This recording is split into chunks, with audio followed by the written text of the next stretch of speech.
O desejado de todas as nações. Capítulo 10. A voz do deserto. Este capítulo se baseia em Lucas capítulo 1, versos 5 a 23, versos 57 a 80 e capítulo 3, versos 1 a 18, Mateus 3, 1 a 12 e Marcos 1, 1 a 8.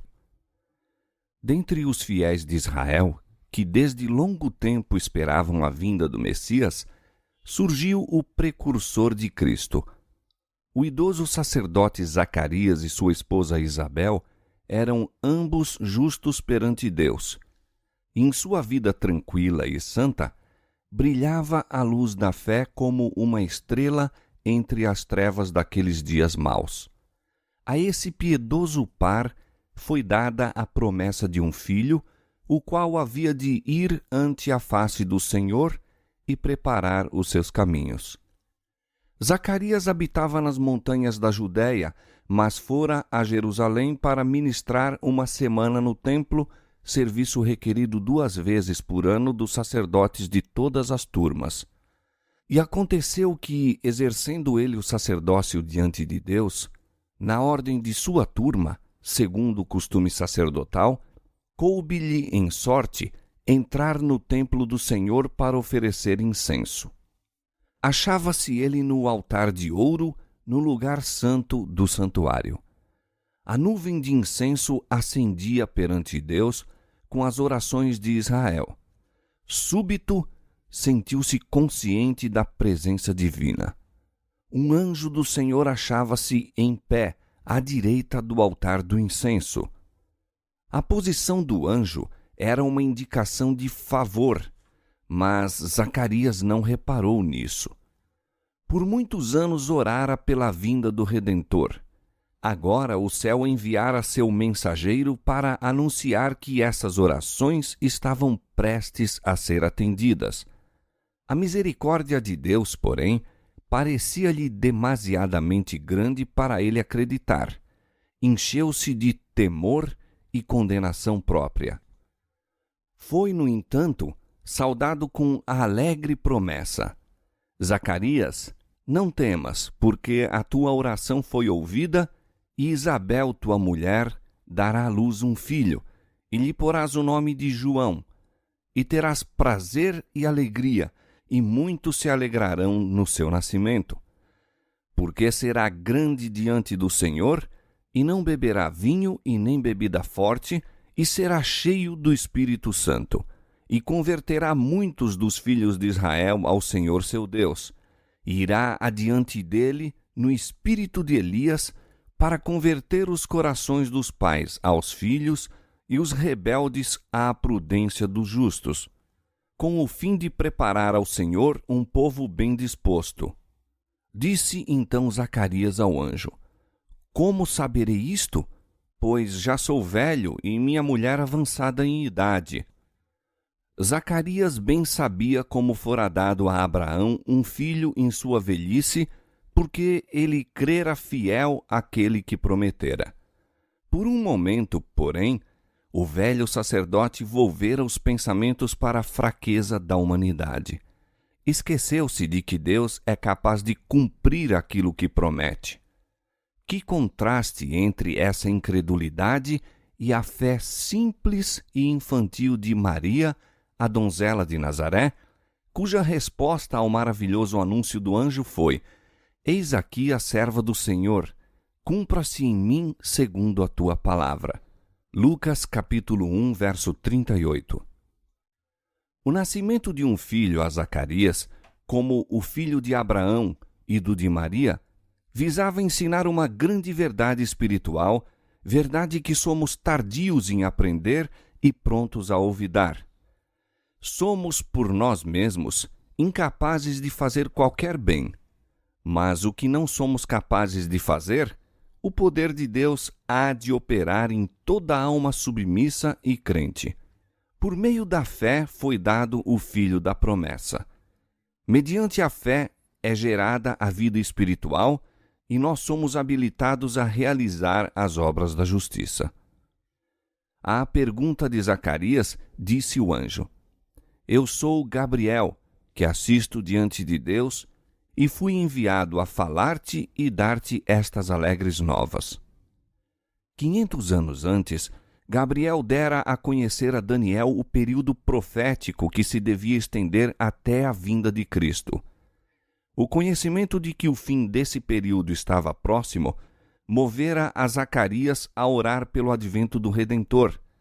Agora, o próprio mensageiro, por meio de quem a profecia fora dada, viera anunciar o seu cumprimento. As palavras do anjo, Eu sou Gabriel, que assisto diante de Deus, mostram que ocupa a posição de elevada honra nas cortes celestiais. Quando viera com uma mensagem para Daniel, dissera: Ninguém há que se esforce comigo contra aqueles, a não ser Miguel, Cristo, vosso príncipe. Daniel 10, 21. De Gabriel, diz o Salvador em Apocalipse: Pelo seu anjo as enviou e as notificou a João, seu servo. Apocalipse 1, 1. E a João o anjo declarou: Eu sou conservo teu e de teus irmãos, os profetas. Apocalipse 22, 9. Maravilhoso pensamento que o anjo que ocupa em honra o lugar logo abaixo do Filho de Deus é o escolhido para revelar os desígnios de Deus a homens pecadores. Zacarias exprimira dúvida quanto às palavras do anjo. Não falaria outra vez enquanto elas não se cumprissem. Eis, disse o anjo, que ficarás mudo, até o dia em que estas coisas aconteçam. Era dever do sacerdote, nesse serviço, orar pelo perdão dos pecados públicos e nacionais e pela vinda do Messias.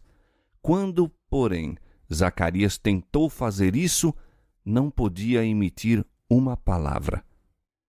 Saindo para abençoar o povo, falava por acenos e ficou mudo. Haviam-no esperado muito e começado a temer que houvesse sido ferido pelo juízo de Deus. Mas ao sair do lugar santo, seu rosto resplandecia com a glória de Deus e entenderam que tinha visto alguma visão no templo.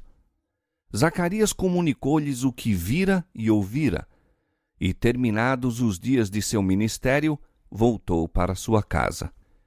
Pouco depois do nascimento da prometida criança, a língua do pai se desprendeu e falava louvando a Deus. E veio temor sobre todos os seus vizinhos, e em todas as montanhas da Judéia foram divulgadas todas estas coisas. E todos os que as ouviram as conservavam em seus corações, dizendo: Quem será, pois, esse menino? Tudo isso tendia a chamar a atenção para a vinda do Messias, ao qual João devia preparar o caminho.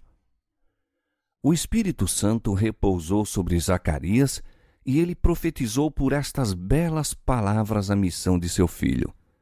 E tu, ó menino, serás chamado profeta do Altíssimo, porque hás de ir ante a face do Senhor a preparar os seus caminhos, para dar ao povo conhecimento da salvação na remissão dos seus pecados, pelas entranhas da misericórdia do nosso Deus, com que o Oriente do Alto nos visitou, para alumiar aos que estão assentados em trevas e sombra de morte, a fim de dirigir os nossos pés pelo caminho da paz.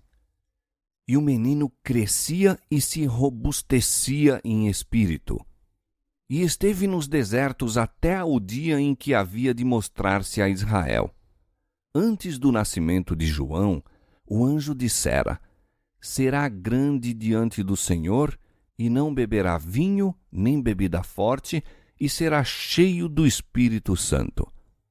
Deus chamara o filho de Zacarias para uma grande obra, a maior já confiada aos homens.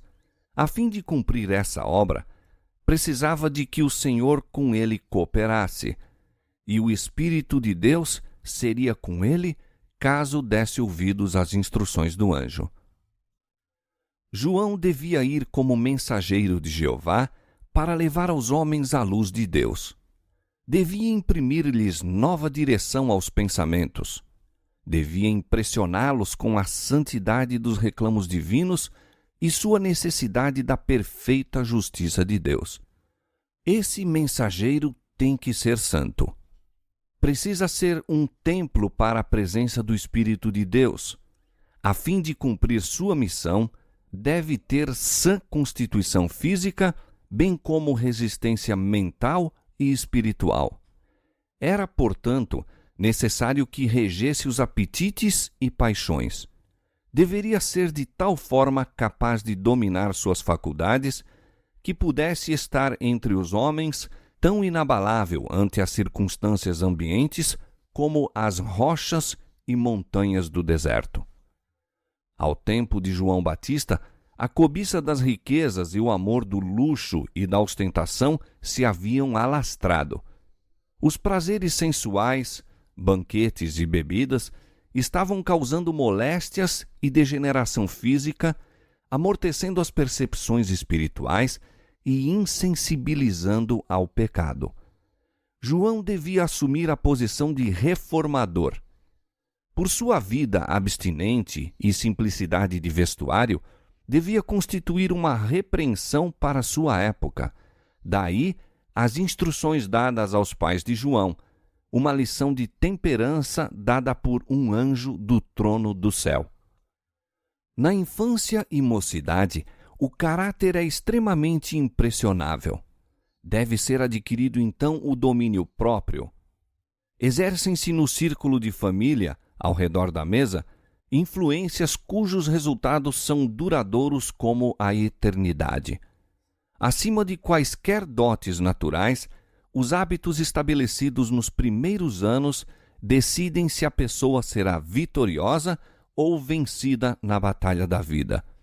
A juventude é o tempo da semeadura.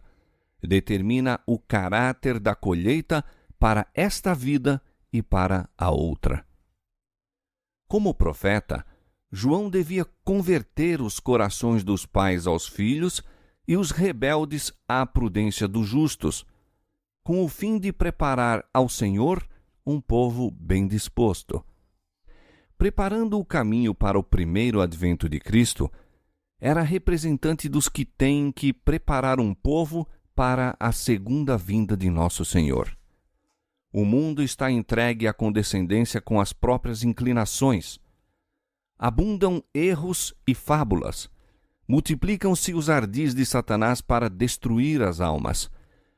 Todos quantos querem aperfeiçoar a santidade no temor de Deus, têm que aprender as lições da temperança e do domínio próprio. Os apetites e paixões devem ser mantidos em sujeição às mais elevadas faculdades do espírito. Esta autodisciplina é essencial àquela resistência mental e visão espiritual que nos habilitarão para compreender e praticar as sagradas verdades da Palavra de Deus. É por esta razão que a temperança tem seu lugar na obra de preparação para a segunda vinda de Cristo. Segundo a ordem natural, o filho de Zacarias teria sido educado para o sacerdócio. A educação das escolas dos rabis, no entanto, tê-lo-ia incapacitado para sua obra. Deus não o mandou aos mestres de teologia para aprender a interpretar as Escrituras. Chamou-o ao deserto a fim de aprender acerca da natureza e do Deus da natureza. Foi numa região isolada que encontrou seu lar, em meio de despidas colinas, ásperos barrancos e cavernas das rochas. Preferiu, porém, renunciar às diversões e luxos da vida pela rigorosa disciplina do deserto. Ali, o ambiente era propício aos hábitos de simplicidade e abnegação. Não perturbado pelo bulício do mundo, poderia estudar as lições da natureza, da revelação e da providência. As palavras do anjo a Zacarias haviam sido muitas vezes repetidas a João por seus piedosos pais. Desde a infância, fora-lhe conservada diante dos olhos a missão a ele confiada e aceitara o sagrado depósito. Para ele, a solidão do deserto era um convidativo lugar de escape da sociedade quase geralmente contaminada de suspeita, incredulidade e impureza. Desconfiava de suas forças para resistir à tentação e fugia do constante contato com o pecado, não viesse a perder o sentimento de sua inexcedível culpabilidade. Dedicado a Deus como nazireu desde o nascimento, fez por si mesmo o voto de uma consagração de toda a vida. Vestia-se como os antigos profetas, de uma túnica de pelo de camelo, presa por um cinto de couro. Comia gafanhotos e mel silvestre, achados no deserto, e bebia água pura que vinha das montanhas. A vida de João não era, entretanto, passada em ociosidade, em ascética tristeza e em isolamento egoísta. Ia de tempos a tempos misturar-se com os homens, e era sempre observador interessado do que se passava no mundo. De seu quieto retiro, vigiava o desdobrar dos acontecimentos. Com a iluminada visão facultada pelo Espírito Divino, estudava o caráter dos homens a fim de saber como lhes chegar ao coração com a mensagem do céu. Pesava sobre ele a responsabilidade de sua missão. Meditando e orando na solidão, buscava cingir a alma para a obra de sua vida. Se bem que, habitando no deserto, não estava livre de tentações.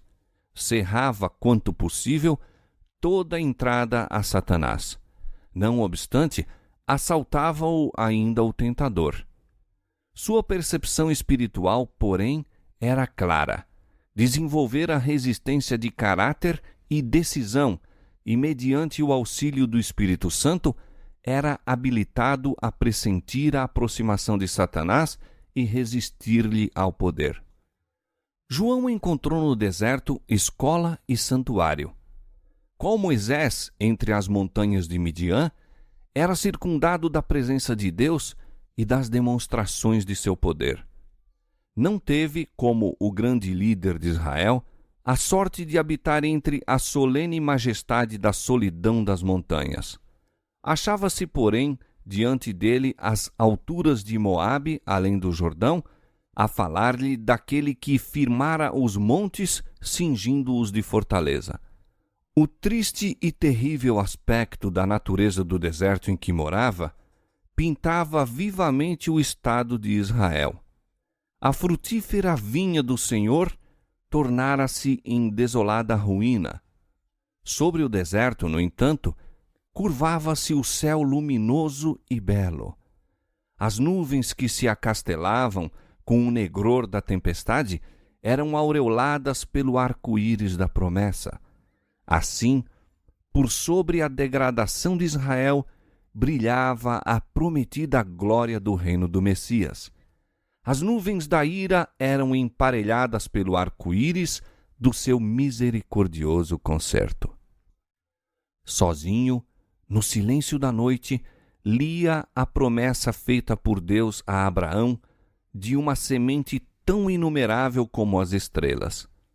A luz da aurora dourando as montanhas de Moabe falava-lhe daquele que havia de ser como a luz da manhã quando sai o sol, da manhã sem nuvens. 2 Samuel 23, 4. E no brilho do meio-dia via o esplendor de sua revelação quando a glória do Senhor se manifestar e toda a carne juntamente a vir. Isaías capítulo 40, verso 5. Num misto de respeito e regozijo, examinava nos rolos dos profetas as revelações da vinda do Messias, a semente prometida que haveria de esmagar a cabeça da serpente, Siló, o doador da paz, que deveria aparecer antes de um rei deixar de reinar sobre o trono de Davi. Agora chegara o tempo. No palácio do Monte de Sião, senta-se um governador romano. Segundo a firme palavra do Senhor, o Cristo já nascera. As arrebatadas descrições da glória do Redentor por Isaías eram dia e noite objeto de estudo de sua parte. O rebento do tronco de Jessé, um rei que reinará em justiça, julgando com equidade os mansos da terra, um refúgio contra a tempestade, a sombra de uma grande rocha em terra sedenta, Israel não mais sendo chamado desamparada, nem sua terra assolada, mas chamado pelo Senhor, o meu prazer, e sua terra desposada. Isaías capítulo 11, verso 4, capítulo 32, verso 2 e capítulo 64, verso 4. O coração do solitário exilado enchia-se de gloriosa visão. Contemplou o rei em sua beleza e o próprio eu foi esquecido. Via a majestade da santidade e sentiu-se ineficiente e indigno. Estava disposto a ir como mensageiro do céu, não atemorizado pelo humano, pois contemplara o divino. Podia ficar ereto e destemido em presença de monarcas terrestres, porque se prostrara diante do Rei dos Reis. João não compreendia plenamente a natureza do reino do Messias. Esperava que Israel fosse libertado de seus inimigos nacionais, mas a vinda de um rei em justiça e o estabelecimento de Israel como nação santa era o grande objetivo de sua esperança. Assim acreditava se viesse a cumprir a profecia dada em seu nascimento. Para lembrar-se do seu santo concerto, que, libertados da mão de nossos inimigos, o serviríamos sem temor, em santidade e justiça perante ele todos os dias de nossa vida. Via seu povo enganado, satisfeito consigo mesmo e adormecido em pecados. Anelava despertá-los para a vida mais santa. A mensagem que Deus lhe dera destinava-se a acordá-los da letargia e fazê-los tremer por sua grande iniquidade. Antes de a semente do Evangelho poder encontrar guarida, o solo do coração deveria ser revolvido. Antes de lhe ser possível buscar cura em Jesus, precisavam ser despertados para o perigo que corriam em razão das feridas do pecado. Deus não manda mensageiros para lisonjear o pecador. Não transmite mensagem de paz para embalar os não santificados numa segurança fatal. Depõe pesados fardos sobre a consciência do malfeitor e penetra a alma com as setas da convicção. Os anjos ministradores, apresentando-lhe os terríveis juízos de Deus para aprofundar o sentimento da necessidade e instigar ao brado: "Que devo fazer para me salvar?" Então, a mão que humilhou até o pó ergue o penitente. A voz que repreendeu o pecado e expôs à vergonha o orgulho e a ambição, indaga com a mais terna simpatia: "Que queres que te faça?" Ao começar o ministério do Batista, a nação achava-se em estado de excitação e descontentamento vizinhos da revolta. Com a remoção de Arquelau, a Judéia fora posta sob o domínio de Roma. A tirania e extorsão dos governadores romanos e seus decididos esforços para introduzir símbolos e costumes gentílicos ateavam a revolta, extinta com o sangue de milhares dos mais valorosos de Israel. Tudo isso intensificara o ódio nacional contra Roma e aumentara os anseios de libertação de seu poder. Entre a discórdia e o conflito, ouviu-se uma voz do deserto, voz vibrante e severa, sim, mas plena de esperança: "Arrependei-vos, porque é chegado o reino dos céus." Com novo e estranho poder, sacudia o povo. Os profetas haviam predito a vinda de Cristo como um acontecimento que se achava em futuro muito distante, mas eis ali o aviso de que estava às portas. O singular aspecto de João fazia a mente dos ouvintes reportar-se aos antigos videntes. Nas maneiras e no vestuário, assemelhava-se ao profeta Elias. Com o espírito e poder deste, denunciava a corrupção nacional e repreendia os pecados dominantes. Suas palavras eram claras, incisivas, convincentes. Muitos acreditavam que fosse um dos profetas ressuscitado. Toda a nação se comoveu. Multidões afluíam ao deserto. João proclamava a vinda do Messias e chamava o povo ao arrependimento. Como símbolo da purificação do pecado, batizava-os nas águas do Jordão. Assim, por uma significativa lição prática, declarava que os que pretendiam ser o povo escolhido de Deus estavam contaminados pelo pecado e, sem purificação de coração e vida, não poderiam ter parte no reino do Messias. Príncipes e rabis, soldados, publicanos e camponeses iam ouvir o profeta. Alarmou-os por algum tempo a solene advertência de Deus. Muitos foram levados ao arrependimento e receberam o batismo.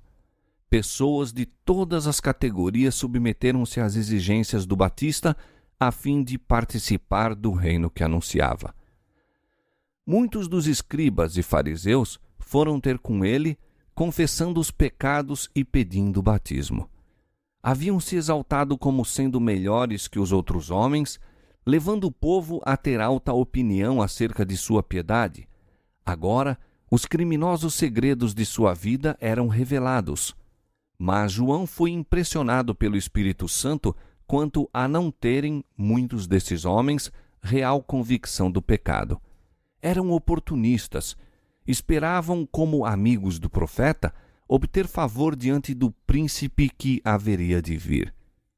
E recebendo o batismo das mãos desse popular e jovem mestre, pensavam fortalecer sua influência para com o povo.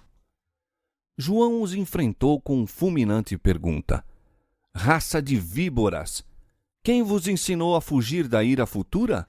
Produzi, pois, frutos dignos de arrependimento, e não presumais de vós mesmos, dizendo: temos por pai Abraão, porque eu vos digo que, mesmo destas pedras, Deus pode suscitar filhos a Abraão. Os judeus haviam compreendido mal a promessa de Deus de dispensar para sempre seu favor a Israel. Assim diz o Senhor, que dá o sol para a luz do dia e as ordenanças da lua e das estrelas para a luz da noite, que fende o mar e faz bramir as suas ondas. O Senhor dos exércitos é o seu nome. Se desviarem essas ordenanças de diante de mim, diz o Senhor, deixará também a semente de Israel de ser uma nação diante de mim para sempre. Assim disse o Senhor: se puderem ser medidos os céus para cima e sondados os fundamentos da terra para baixo, também eu rejeitarei toda a semente de Israel por tudo quanto fizeram, diz o Senhor. Jeremias capítulo 31, versos 35 a 37. Os judeus olhavam a sua descendência natural de Abraão como lhes dando direito a esta promessa. Deixavam de atender, porém, às condições que Deus estipulara. Antes de dar a promessa, dissera: porei a minha lei no seu interior e a escreverei no seu coração, e eu serei o seu Deus, e eles serão o meu povo. Porque lhes perdoarei a sua maldade e nunca mais me lembrarei dos seus pecados. Jeremias capítulo 31, versos 33 e 34. A um povo em cujo coração sua lei está escrita, é assegurado o favor de Deus. São um com Deus, mas os judeus se haviam dele separado. Em razão de seus pecados, estavam sofrendo sob seus juízos. Era essa a causa de estarem escravizados a uma nação pagã. O espírito deles estava obscurecido pela transgressão e por lhes haver o Senhor em tempos anteriores mostrado tão grande favor, desculpavam seus pecados. Lisonjeavam-se de ser melhores que os outros homens e merecedores de suas bênçãos. Estas coisas estão escritas para aviso nosso, para quem já são chegados os fins dos séculos.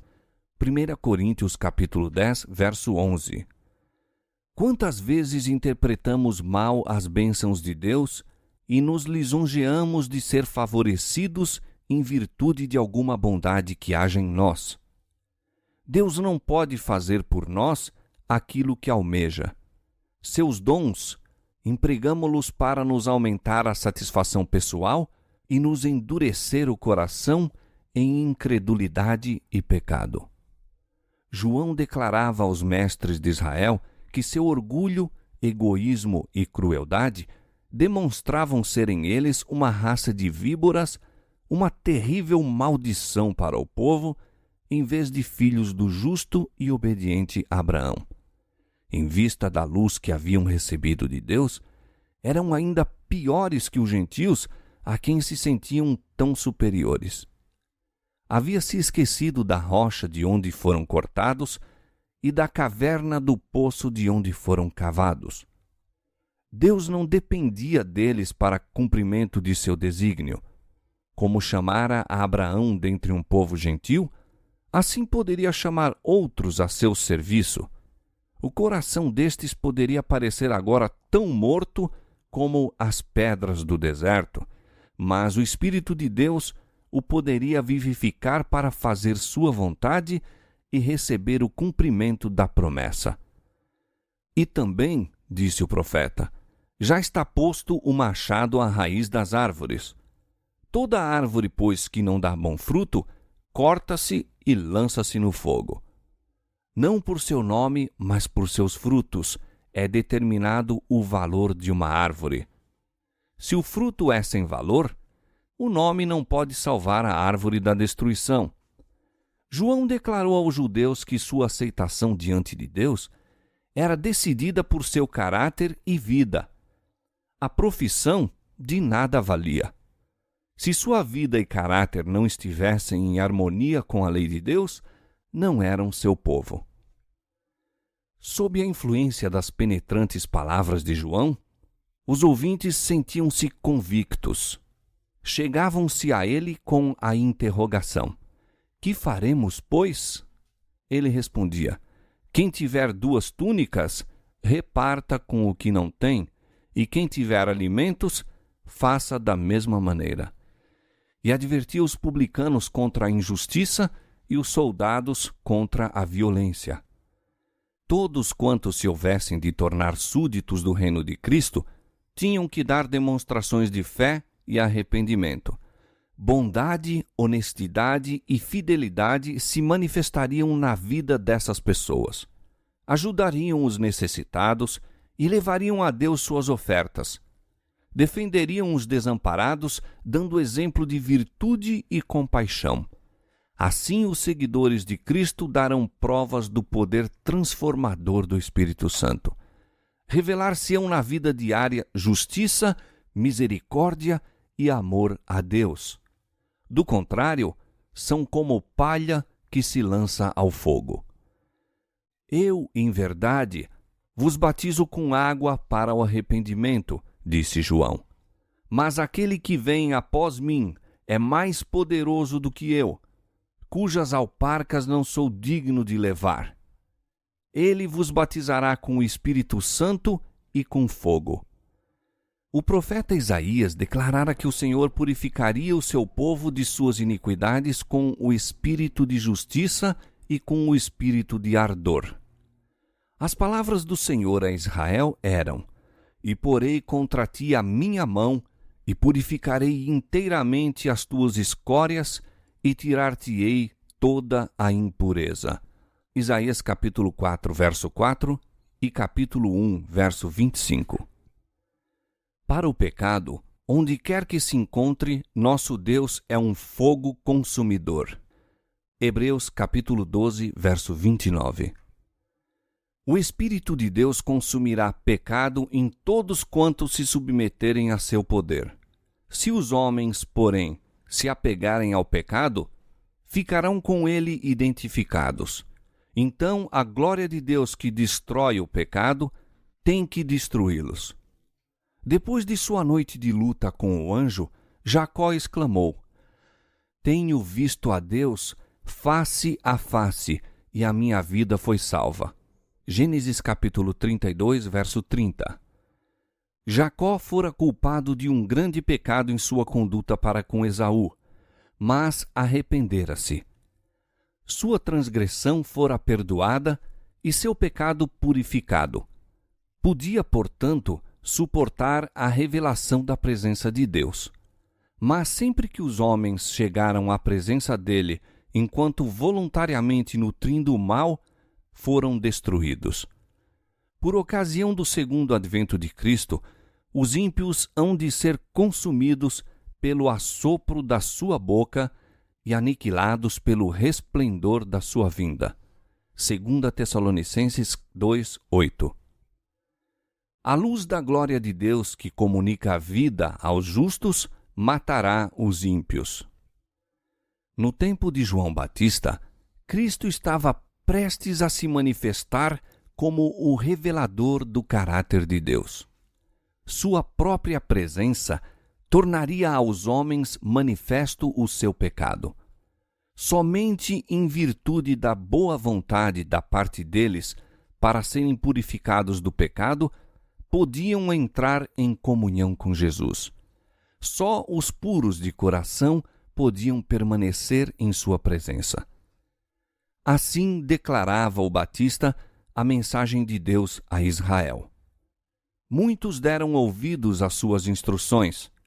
Muitos sacrificaram todo a fim de obedecer. Multidões seguiam a esse novo mestre de um lugar para outro, e não poucos nutriam a esperança de que fosse o Messias. Mas, vendo João o povo voltar-se para ele, buscava todas as oportunidades de encaminhar-lhes a fé para aquele que haveria de vir.